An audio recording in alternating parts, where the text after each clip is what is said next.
നമസ്കാരം, എല്ലാവർക്കും സതൺ മെനുവിൻ്റെ പുതിയ എപ്പിസോഡിലേക്ക് സ്വാഗതം. ഞാൻ നീതു. അപ്പോൾ ഇന്ന് നമ്മുടെ ഓണം വിഭവങ്ങളിലെ അടുത്ത വിഭവമാണ് പൈനാപ്പിൾ മധുര പച്ചടിയാണ് ഉണ്ടാക്കാൻ പോകുന്നത്. അപ്പോൾ പൈനാപ്പിൾ മാത്രമല്ല, ഞാൻ വേറെ കുറച്ച് ഫ്രൂട്ട്സും കൂടി ചേർക്കുന്നുണ്ട്. അപ്പോൾ അതിന് വേണ്ടിയിട്ട് ഞാനൊരു വലിയ പൈനാപ്പിൾ ഞാൻ എടുത്തിട്ടുണ്ട്. അതിൻ്റെ തൊലിയൊക്കെ കളഞ്ഞ് ഞാൻ വെച്ചിട്ടുണ്ട്. അപ്പോൾ ഇനി ഇത് നമ്മളതിൻ്റെ ആ ഒരു കണ്ണുണ്ടല്ലോ, ബ്ലാക്ക് കളറിലുള്ള അത് സംഭവങ്ങളൊക്കെ ഒന്ന് കളയണം. അപ്പോൾ അതിന് വേണ്ടിയിട്ട് ഞാനിങ്ങനെ വട്ടത്തിലൊന്ന് അരിഞ്ഞെടുക്കുവാണ്. അപ്പോൾ ഞാനിത് കഴുകിയെടുത്തതാണ്. അപ്പോൾ തൊലി കളഞ്ഞിട്ട് കഴുകുമ്പോൾ നമുക്ക് കുറച്ചും കൂടെ ഈസി ആയിരിക്കും. അപ്പോൾ ഇനി ഇത് അതിൻ്റെ ആ ഒരു കറുത്ത ഭാഗങ്ങളൊക്കെ ഒന്ന് കട്ട് ചെയ്ത് കളയാം. അത് കളഞ്ഞതിന് ശേഷം നമ്മളിത് നാലായിട്ടൊന്ന് കട്ട് ചെയ്യുക. നാലായിട്ട് കട്ട് ചെയ്തിട്ട് അതിൻ്റെ നടുവിലുള്ള ഒരു ഭാഗം ഉണ്ടാവല്ലോ, കുറച്ച് കട്ടിയുള്ളത്, അതും കൂടെ ഒന്ന് മുറിച്ച് കളയണം. അപ്പോൾ അത് നമുക്ക് ആവശ്യമില്ല, അതിനൊരു ടേസ്റ്റ് കാണില്ല. അത് ഞാൻ നാലായിട്ട് കട്ട് ചെയ്തിട്ടുണ്ട്. അതേപോലെ തന്നെ ആ നടുവിലെ ഭാഗം കൂടെ കളഞ്ഞിട്ടുണ്ട്. ഇനി ഇത് ചെറിയ പീസസ് ആയിട്ട് കട്ട് ചെയ്തെടുക്കുക. കുറച്ച് നേർത്തതായിട്ട് കട്ട് ചെയ്യുക കേട്ടോ. ഒരുപാട് അങ്ങ് തിന്നായിട്ട് കട്ട് ചെയ്യരുത്. അത്യാവശ്യം ഞാൻ ഇതുപോലെ ഒന്ന് കട്ട് ചെയ്തെടുക്കുക. ഇതുപോലെ ബാക്കിയുള്ള പൈനാപ്പിളൊക്കെ ഒന്ന് കട്ട് ചെയ്തെടുക്കുക. ഞാനിപ്പോൾ മുഴുവൻ പൈനാപ്പിളും എടുക്കുന്നുണ്ട് കേട്ടോ. അപ്പോൾ ഇതിൻ്റെ കൂടെ തന്നെ ഞാൻ വേറെ എടുക്കുന്ന ഫ്രൂട്ട്സ് പഴമാണ്. അപ്പോൾ ഇത് നോക്കിക്കഴിഞ്ഞാൽ ഞാൻ പൈനാപ്പിൾ മുഴുവനും കട്ട് ചെയ്ത് വെച്ചിട്ടുണ്ട്, ഒരു ബൗളിലേക്ക് മാറ്റിയിട്ടുണ്ട്.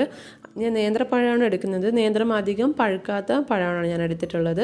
ഒരെണ്ണം മാത്രമേ ചേർക്കുന്നുള്ളൂ. അപ്പോൾ അതും തൊലിയൊക്കെ കളഞ്ഞിട്ട് കട്ട് ചെയ്തെടുക്കണം. അതേപോലെ തന്നെ ആപ്പിൾ ചേർക്കുന്നുണ്ട്. ഇതിൻ്റെ കൂടെ തന്നെ മുന്തിരിയും എടുക്കുക. ഇപ്പോൾ എൻ്റെ കയ്യിലില്ലാത്തതുകൊണ്ട് ഞാനിപ്പോൾ അതിനകത്തേക്ക് ചേർക്കുന്നില്ല.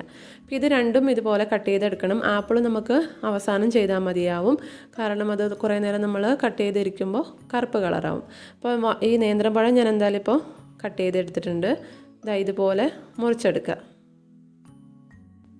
ഒരുപാട് നേർത്തതായിട്ട് കട്ട് ചെയ്യരുത്. ഏകദേശം ഈ ഒരു കനത്തിൽ വേണം നമ്മൾ പഴം കട്ട് ചെയ്തെടുക്കാൻ വേണ്ടിയിട്ട്. ഇത് സൈഡിലോട്ട് മാറ്റി വെക്കാം. ഇനി ഇതിനുള്ള അരപ്പാണ് തയ്യാറാക്കേണ്ടത്. അതിന് വേണ്ടിയിട്ട് ഞാൻ തേങ്ങ ചിരകിയതെടുത്തിട്ടുണ്ട്. അപ്പോൾ ഞാൻ ഏകദേശം ഒരു 3/4 കപ്പോളം തേങ്ങ ചിരകിയത് ഞാൻ മിക്സിയുടെ ജാറിലേക്ക് എടുത്തിട്ടുണ്ട്.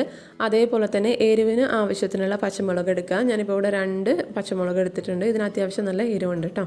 അതേപോലെ തന്നെ ഏകദേശം 1/2 ടീസ്പൂൺ ജീരകം എടുക്കുക. ജീരകം എന്ന് പറയുന്നത് നല്ല ജീരകം എടുത്തിട്ട് കുറച്ച് വെള്ളം ചേർത്തിട്ട് നന്നായിട്ടൊന്ന് അരച്ചെടുക്കുക. അപ്പോൾ നല്ല ഫൈൻ പേസ്റ്റായിട്ട് അരയ്ക്കുക. അതേപോലെ തന്നെ ഒരുപാട് വെള്ളം ചേർത്ത് അരയ്ക്കരുത് കേട്ടോ. ഇനി നമുക്ക് ഈ പൈനാപ്പിൾ ഒന്ന് വേവിച്ചെടുക്കണം. ഇപ്പോൾ പൈനാപ്പിൾ ഞാനൊരു പാത്രത്തിലേക്ക് എടുത്തിട്ടുണ്ട്. അതിനകത്തേക്ക് ഏകദേശം 1/2 ടീസ്പൂണോളം മഞ്ഞൾപ്പൊടി ചേർത്തിട്ടുണ്ട്. അതേപോലെ തന്നെ ഒരു 1/2 ഗ്ലാസ് വെള്ളം ചേർത്തിട്ടുണ്ട്. ഇപ്പോൾ പൈനാപ്പിളിൽ നിന്ന് കുറച്ച് വെള്ളം വരും. അപ്പോൾ ഒരുപാടൊന്നും വെള്ളം ചേർത്ത് വേവിക്കേണ്ട ആവശ്യമില്ല. അപ്പോൾ പിന്നെ അത് വറ്റിച്ചെടുക്കാൻ വേണ്ടിയിട്ട് നമ്മൾ വീണ്ടും അത് വേവിക്കേണ്ടി വരും. അപ്പോൾ പൈനാപ്പിളെല്ലാം കൂടി ഉടഞ്ഞു പോകും. അതുകൊണ്ട് വളരെ കുറച്ച് വെള്ളം ചേർത്താൽ മതി. 1/4 മുതൽ 1/2 കപ്പ് വരെ എടുക്കുക. നിങ്ങൾ എടുത്തിരിക്കുന്ന അളവിനനുസരിച്ചിട്ട് ചേർക്കുക. അപ്പോൾ ഞാനിത് അടച്ചു വെച്ച് വേവിച്ചിട്ടുണ്ട്. ഇപ്പോൾ നമ്മുടെ പൈനാപ്പിളൊക്കെ നന്നായിട്ട് വെന്ത് വന്നിട്ടുണ്ട്. ഈ ഒരു സമയത്ത് ഞാൻ പഴം കൂടെ ചേർക്കുവാണ്. വലുതായിട്ടൊന്നും വേവേണ്ട ആവശ്യമില്ല. അപ്പോൾ അതും കൂടെ ചേർത്തിട്ട് ജസ്റ്റ് ഒന്ന് ചൂടാക്കിയെടുക്കുക. അപ്പോൾ ഒരു കാര്യം ശ്രദ്ധിക്കുക, പഴം അധികം പഴുക്കാത്ത പഴമാണ് കേട്ടോ. അപ്പോൾ നേന്ത്രം തന്നെ എടുക്കുക, ചെറുപഴമോ റോബസ്റ്റ പഴമൊന്നും എടുക്കരുത് കേട്ടോ. അപ്പോൾ ഇനി ഇതിനകത്തേക്ക് ഞാൻ പഞ്ചസാര ചേർക്കുവാണ്. ഒരു 2 സ്പൂണ് പഞ്ചസാര ചേർത്തിട്ടുണ്ട് മധുരത്തിനുള്ളത്. പൈനാപ്പിൾ നല്ല മധുരമുള്ളതാണെങ്കിൽ നമുക്ക് കുറക്കാം കേട്ടോ.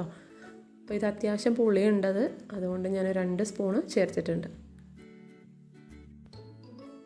അപ്പോൾ പഞ്ചസാരയും കൂടി ചേർത്ത് നന്നായിട്ടൊന്ന് മിക്സ് ചെയ്ത് കൊടുക്കുക. ഞാൻ പിന്നെ തുറന്ന് വെച്ചിട്ടാണ് ചൂടാക്കിയത് കേട്ടോ. അതുകൊണ്ട് തന്നെ വെള്ളമൊക്കെ ഒന്ന് വറ്റി വന്നിട്ടുണ്ട്. ഈ ഒരു സമയത്ത് നമ്മൾ അരപ്പ് ചേർക്കുക. അരപ്പിൽ ഒരുപാട് വെള്ളം ചേർക്കാതെയാണ് ഞാൻ അരച്ചിട്ടുള്ളത്. അതേപോലെ തന്നെ പൈനാപ്പിളിലെ വെള്ളവും വറ്റി വന്നിട്ടുണ്ട്. ഇനി ഇതിനകത്തേക്ക് നമ്മുടെ ജാറിൽ കുറച്ച് വെള്ളം ഒഴിച്ചിട്ട് ഇതിനകത്തേക്ക് ഒഴിച്ചു കൊടുക്കാം. ഒരുപാട് ഒഴിക്കരുത്, ജസ്റ്റ് ഒന്ന് കഴുകി ഒഴിച്ചാൽ മതിയാവും. ഇനി തേങ്ങയുടെ അരപ്പും കൂടി ചേർത്തിട്ട് ജസ്റ്റ് ഒന്ന് നമ്മൾ തിളപ്പിച്ചെടുക്കണം. അപ്പോൾ അരപ്പ് ചേർത്തിട്ട് നന്നായിട്ടൊന്ന് മിക്സ് ചെയ്ത് കൊടുക്കുക.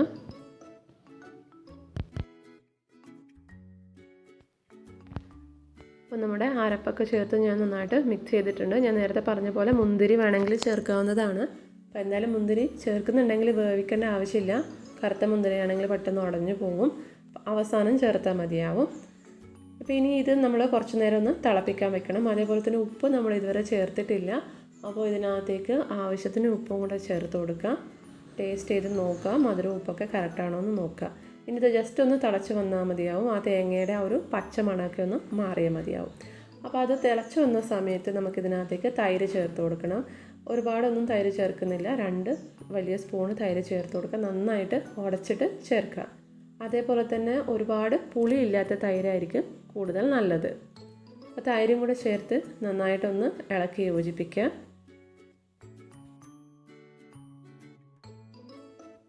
ഇനി ഇതിനകത്തേക്ക് ഒരു ചേരുവ കൂടി ചേർക്കാൻ ബാക്കിയുണ്ട്. അത് നമ്മളുടെ ആപ്പിളിൻ്റെ കഷ്ണങ്ങളാണ്. ആപ്പിൾ ഈ ഒരു സമയത്ത് മുറിച്ചെടുത്താൽ മതിയാവും. ഒരുപാട് നേരം മുറിച്ച് വെക്കരുത് കേട്ടോ, അതിനൊരു കറുപ്പ് കളർ വരും. അപ്പോൾ ഇതിനകത്തേക്ക് ഇട്ട് കൊടുക്കുക. എന്നിട്ട് നന്നായിട്ടൊന്ന് മിക്സ് ചെയ്ത് കൊടുക്കുക. അപ്പോൾ ആപ്പിളും കൂടെ ചേർക്കുമ്പോൾ നമുക്ക് മധുര പച്ചടി കഴിക്കുന്ന സമയത്ത് ചെറുതായിട്ടൊന്ന് നമുക്കൊന്ന് കടിക്കാനൊക്കെ കിട്ടും. അതേപോലെ തന്നെ മുന്തിരി, പച്ചമുന്തിരി വേണമെങ്കിലും ഈ ഒരു സമയത്ത് ചേർക്കാവുന്നതാണ്. അപ്പോൾ എല്ലാം കൂടെ ചേർത്ത് നന്നായിട്ടൊന്ന് മിക്സ് ചെയ്ത് കൊടുക്കുക. അപ്പോൾ നമ്മുടെ പച്ചടി ഏകദേശം റെഡി ആയിട്ടുണ്ട്. പച്ചടി അല്ലെങ്കിൽ കിച്ചടി, ചില സ്ഥലങ്ങളിൽ ഇതിന് കിച്ചടി എന്നും പറയാറുണ്ട്.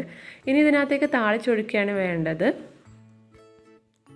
നമ്മൾ പൈനാപ്പിൾ മാത്രമല്ല, വാഴപ്പഴം, അതായത് നേന്ത്രപ്പഴം ചേർത്തിട്ടുണ്ട്. അതേപോലെ തന്നെ ആപ്പിൾ ചേർത്തിട്ടുണ്ട്. മുന്തിരി ഉള്ളവർ മുന്തിരിയും കൂടെ ചേർത്ത് കൊടുക്കുക. അപ്പോൾ ഇനി ഇതിനകത്തേക്ക് താളിക്കാൻ വേണ്ടിയിട്ട് ഏകദേശം 1 ടേബിൾ സ്പൂണോളം വെളിച്ചെണ്ണ എടുക്കുക. വെളിച്ചെണ്ണ നന്നായിട്ട് ചൂടായി വന്നതിന് ശേഷം ഇതിനകത്തേക്ക് കടുകിട്ട് പൊട്ടിക്കുക. കടുക് ഏകദേശം 1/2 ടീസ്പൂൺ എടുത്താൽ മതിയാവും. അപ്പോൾ 1/2 ടീസ്പൂൺ കടുക് നന്നായിട്ട് പൊട്ടിയതിന് ശേഷം ഇതിനകത്തേക്ക് ഉണക്കമുളക് ചേർക്കുക. ഉണക്കമുളക് ഞാൻ ഏകദേശം 3 എണ്ണം എടുത്തിട്ടുണ്ട്. അതേപോലെ തന്നെ കറിവേപ്പില ഇട്ടിട്ട് നന്നായിട്ട് ഒന്ന് മൂപ്പിച്ചെടുക്കുക. ഇത് നമ്മളുടെ പച്ചടിയിലേക്ക് ഒഴിച്ചു കൊടുക്കുക. അപ്പോൾ നമ്മുടെ ടേസ്റ്റി ആയിട്ടുള്ള പൈനാപ്പിൾ മധുര പച്ചടി റെഡി ആയിട്ടുണ്ട്. ഇതിന് വേണം നമുക്ക് മിക്സഡ് ഫ്രൂട്ടൊന്നും മധുര പച്ചടി എന്നും കൂടെ നമുക്ക് പറയാം. അപ്പോൾ വീഡിയോ എല്ലാവർക്കും ഇഷ്ടപ്പെട്ടെന്ന് വിചാരിക്കുന്നു. ഇഷ്ടപ്പെട്ടിട്ടുണ്ടെങ്കിൽ ലൈക്ക് ചെയ്യുക, കമൻറ്റ് ചെയ്യുക.